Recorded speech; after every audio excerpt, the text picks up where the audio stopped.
दोस्तों, आज हम आपको एक ऐसे परिवार की दिल छू लेने वाली कहानी सुनाने जा रहे हैं जिसे जानकर आपकी आंखें नम हो जाएंगी।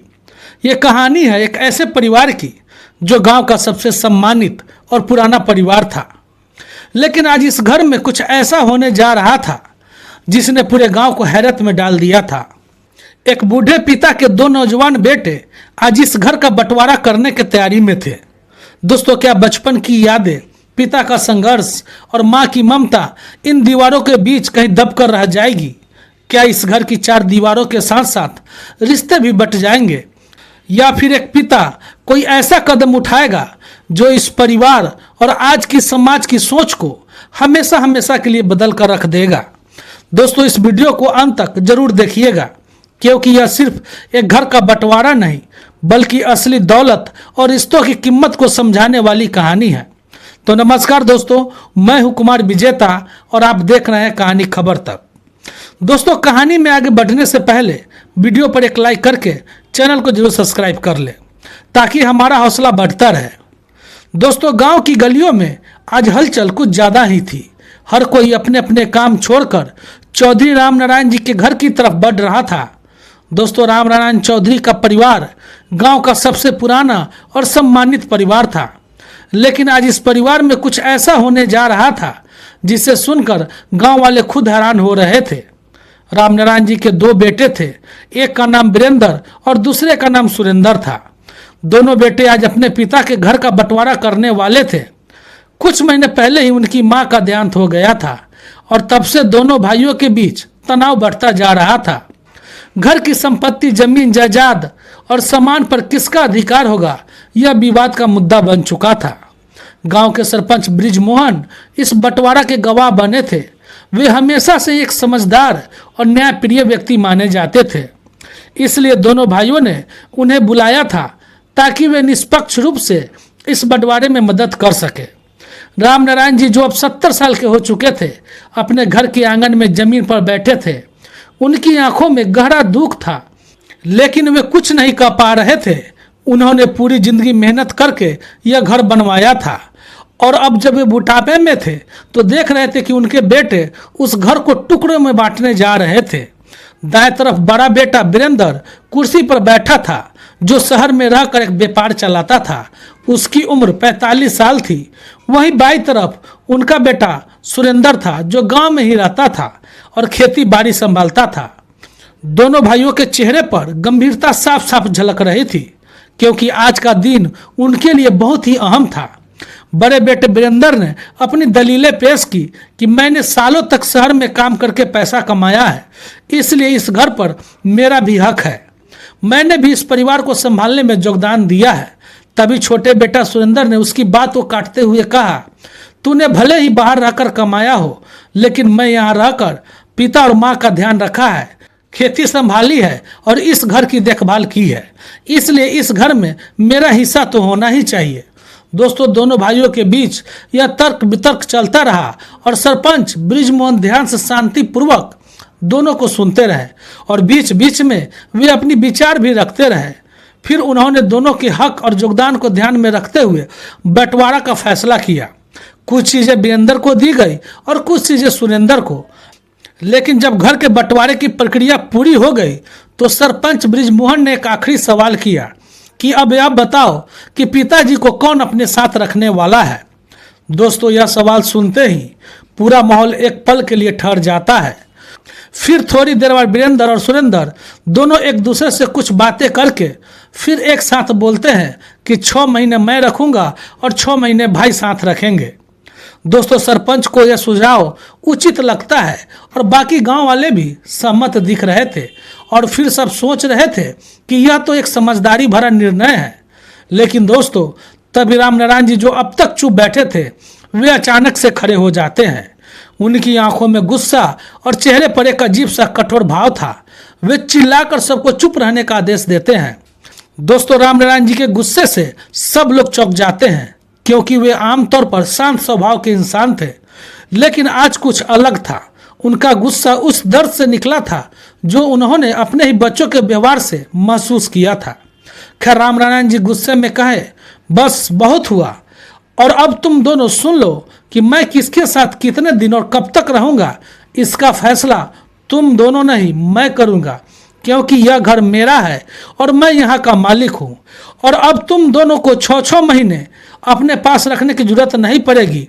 मैं तुम दोनों को बारी बारी से 6-6 महीने अपने पास रखूँगा और बाकी के 6 महीने तुम अपने लिए कहीं और बंदोबस्त कर लेना। यह सुनते ही सभी गांव वाले दंग रह जाते हैं। कोई भी कुछ कहने की हिम्मत नहीं कर पाता है। उनके बेटे वीरेंद्र और सुरेंद्र भी चुप हो गए थे। वे समझ नहीं पा रहे थे कि उनके पिता ने ऐसा क्यों कहा। खैर दोस्तों, राम नारायण जी ने अपनी बात आगे बढ़ाते हुए कहा कि घर मैंने अपने खून पसीने से बनाया है ताकि तुम दोनों आराम से रह सको, लेकिन अब जब तुम लोग यह तय करने लगे हो कि मैं इस घर में रहूं या नहीं, तो सुन लो, तुम दोनों के पास यह अधिकार नहीं है। मैं अपने आखिरी दिन तक इस घर में रहूंगा और तुम लोग वही करोगे जो मैं कहूँगा। उनकी बातें सुनकर वीरेंद्र और सुरेंद्र दोनों के चेहरे पर शर्मिंदगी की भाव साफ साफ दिखने लगे थे। उन्हें यह एहसास हो गया था कि वे किस हद तक गिर चुके थे। उनके पिता ने पूरी जिंदगी उनके लिए मेहनत की थी और आज वे अपने स्वार्थ में इतने डूब गए थे कि अपने ही पिता को बंटवारे का हिस्सा बना रहे थे। राम नारायण जी की आंखों में अब गुस्से के बजाय उदासी झलक रही थी। उन्हें अपने बीते हुए दिन याद आ रहे थे जब वे अपने दोनों बेटे के साथ खुशी खुशी रहते थे। वे याद कर रहे थे कि कैसे उन्होंने और उनकी पत्नी ने इस घर को बनाने में अपनी पूरी जिंदगी लगा दी थी। वह वक्त था जब वीरेंद्र और सुरेंद्र छोटे थे। राम नारायण जी अपनी पत्नी के साथ मिलकर खेतों में काम करते थे और शाम को घर लौटकर बच्चों के साथ वक्त बिताते थे। यह घर उनके प्यार और मेहनत का प्रतीक था। उन्होंने कभी सोचा भी नहीं था कि एक दिन उनके बेटे इस घर के बंटवारे के लिए लड़ेंगे। राम नारायण जी की पत्नी संता हमेशा घर का ध्यान रखती थी। उन्होंने अपने बच्चों को अच्छे संस्कार दिए थे, लेकिन शायद वक्त ने सब कुछ बदल दिया था। संता की मृत्यु के बाद से राम नारायण जी अकेले पड़ गए थे और उनके दोनों बेटे अपने अपने काम में व्यस्त हो गए थे। राम नारायण जी को अब वह समय याद आ रहा था जब दोनों बेटे उनके साथ खेलते थे, उन्हें कहानियां सुनाते थे और बच्चों की मासूमियत उनके जीवन की सबसे बड़ी खुशी थी। लेकिन अब वही बच्चे जब बड़े हो गए और वे बूढ़े, तो उनके लिए वे बोझ बन गए थे। दोस्तों, राम नारायण जी का कठोर फैसला सुनने के बाद वीरेंद्र और सुरेंद्र की आंखों में पश्चाताप के आंसू थे। उन्होंने कभी नहीं सोचा था कि उनके पिता ऐसा कदम उठाएंगे। वीरेंद्र, जो हमेशा शहर में रहकर अपने परिवार और व्यापार में व्यस्त था, अब सोच रहा था कि वह कब अपने पिता के साथ समय बिता पाया था। उसने आखिरी बार अपने पिता को कब गले लगाया था। सुरेंद्र, जो गांव में रहते हुए भी अपने खेत और जमीन के काम में व्यस्त था, वह भी महसूस कर रहा था कि उसने अपने पिता की जरूरतों का कितना अनदेखा किया था। गांव के बाकी लोग भी स्तंभ थे। सरपंच ब्रिजमोहन ने भी महसूस किए थे कि राम नारायण जी का फैसला उनके लिए एक सीख है। माता पिता की कीमत और उनका सम्मान कोई संपत्ति या जायदाद से नहीं मापा जा सकता है। राम नारायण जी ने अपने बेटों को देखा और बोला, मैंने तुम दोनों के लिए सब कुछ किया। जब तुम छोटे थे तो तुम्हारे हर कदम पर तुम्हारे साथ था। आज जब मैं बूढ़ा हो गया हूँ तो तुम मेरे लिए यह तय कर रहे हो कि मैं कहाँ रहूँ। क्या यही तुम्हारी माँ की शिक्षा थी? क्या यही मेरे संस्कार थे? वीरेंद्र और सुरेंद्र दोनों की आंखें भर आई थी। वे दोनों अपने पिता के पास जाकर माफ़ी मांगी और कहा, पिताजी हमें माफ़ कर दीजिए। हम अपने स्वार्थ में इतना डूब गए थे कि आपका ख्याल रखना ही भूल गए थे।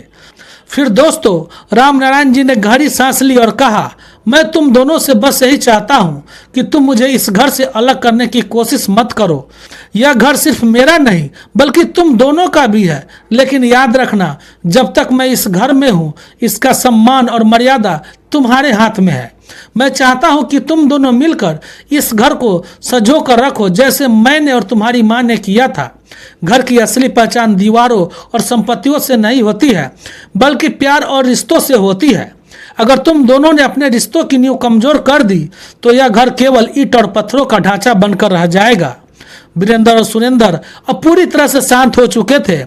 उनके दिलों में पिता के प्रति गहरा सम्मान और शर्मिंदगी का भाव भर आया था। उन्हें एहसास यह हो गया था कि उन्होंने अपने जीवन में रिश्तों की कीमत को अनदेखा कर दिया था। दोस्तों, अब राम नारायण जी ने थोड़ा शांत होकर कहते हैं कि आज तुम दोनों को अपने जीवन की कुछ बातें बताना चाहता हूँ, शायद इससे तुम्हारी समझ और गहरी हो जाए। और फिर उन्होंने एक गहरी सांस ली और सुनाना शुरू किया कि जब तुम दोनों छोटे थे तो मैं और तुम्हारी माँ दिन भर खेतों में काम करते थे। शाम को जब हम लौटते थे तुम दोनों खेलते हुए हमारी ओर भागते थे। मैं थका होता था, लेकिन तुम्हारी हंसी सुनकर सारी थकान मिट जाती थी। तुम दोनों के लिए खिलौना या नई चीज लाना हमारे लिए दुनिया की सबसे बड़ी खुशी होती थी। तब तुम दोनों भाई को कोई बंटवारा समझ में नहीं आता था। तुम्हारी माँ हमेशा कहती थी, हमारे बच्चों को प्यार बांटना सिखाओ, चीजें नहीं। रामनारायण जी ने मुस्कुराते हुए कहा, तुम दोनों ने अपना बचपन प्यार में जिया और हम हमेशा खुश रहे, लेकिन आज तुम दोनों संपत्ति के बंटवारे में उलझ गए हो। क्या यही वह शिक्षा है जो हमने दी थी? वीरेंद्र और सुरेंद्र चुपचाप सिर झुकाकर अपने पिता की बात सुनते रहते हैं। उन्हें अपने पिता की बातों का गहरा असर हो रहा था। उनके अंदर लालच और बंटवारा की बातें धीरे धीरे पिघल रहा था। पिता की बातें सुनने के बाद वीरेंद्र ने धीरे धीरे बोलना शुरू किया और कहा, पिताजी आप सही कह रहे हैं। हमने संपत्ति के पीछे रिश्तों को कमजोर कर दिया था। यह घर हमें विरासत में मिला है, लेकिन सबसे बड़ी विरासत तो आप और माँ का प्यार है, जिसने हमने अनदेखा कर दिया था। सुरेंद्र ने भी अपनी सहमति में सिर हिलाता है और कहा कि हमें माफ कर दीजिए पिताजी, हम भूल गए थे कि इस घर का असली खजाना हमारा परिवार है, न कि धन और दौलत। अब हम समझ गए हैं कि माँ बाप का सम्मान और उनकी सेवा ही हमारी असली जिम्मेदारी है। रामनारायण जी ने राहत की सांस ली। उनके चेहरे पर अब पहले की तरह कठोरता नहीं थी। उन्होंने अपने बेटे को गले लगाया और कहा, अब मैं तुम्हारे दिलों में सच्चाई देख सकता हूँ। याद रखना बेटा, यह घर तुम दोनों का है, लेकिन इसे तुम्हारे दिलों में बने रिश्तों के कारण ही जिंदा रखा जा सकता है।